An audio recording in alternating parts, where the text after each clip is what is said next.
Сәлеметсіздер ме, құрметті оқушылар? Қазақ тілі сабағына қош келдіңіздер. Здравствуйте, уважаемые ученики 5 А класса. Это первый урок по казахскому языку. Тема урока – қазақ отбасының дәстүрлері. Часть 1. Танысу. Знакомство. Менің атым Злата Габдрашевна. Сенің атың кім? Меня зовут Злата Габдрашевна. Как тебя зовут? Менің жасым 32-де. Сенің жасың нешеде? Мне 32 года. А сколько тебе лет? Мен номер 25-ші мектепте оқыдым. Ал сен қай мектепте оқисың? Я училась в школе номер 25. А в какой школе ты учишься? Я, ты, он, она вместе, целая страна вместе, дружная семья. В слове «мы» 100 тысяч «я». Повторяем местоимение. То есть вместо имени. Есімдіктер.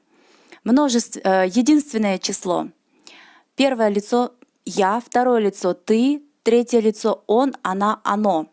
Я – мен, ты – сен, вежливая форма «сіз», он, она, они, третье лицо «ол». В казахском языке нету мужского женского рода. Множественное число. Первое лицо «мы», второе лицо «вы», третье лицо «они». Мы – біз, вы – сендер или сіздер. И третье лицо олар. Кел жаңа сөздерді жаттайық. Словарная работа. Отбасы мүшелері, члены семьи. Дедушка, ата, бабушка, әже, папа, әке, мама, ана, дочь, қыз, қызы, ұл, сын, ұл, ұлы, дети, балалар, ребенок, бала, сестра, әпке, брат, аға, младший брат, іні. Работа с учебником. Оқулық 4-ші бет 1-ші тапсырма. Жазылым. Диаграмманы толықтырып жаз. В тетради нужно нарисовать диаграмму, заполнить ее. Отбасы мүшелері. Из скольки человек состоит ваша семья? Выводи стрелки к каждому члену семьи. Например, если в вашей семье 3 человека, папа, мама и ты, тогда пишем әке, ана, бала. Заполняем вторую диаграмму. Біздің отбасы, наша семья. Какая? Қандай? Біздің отбасы үлкен.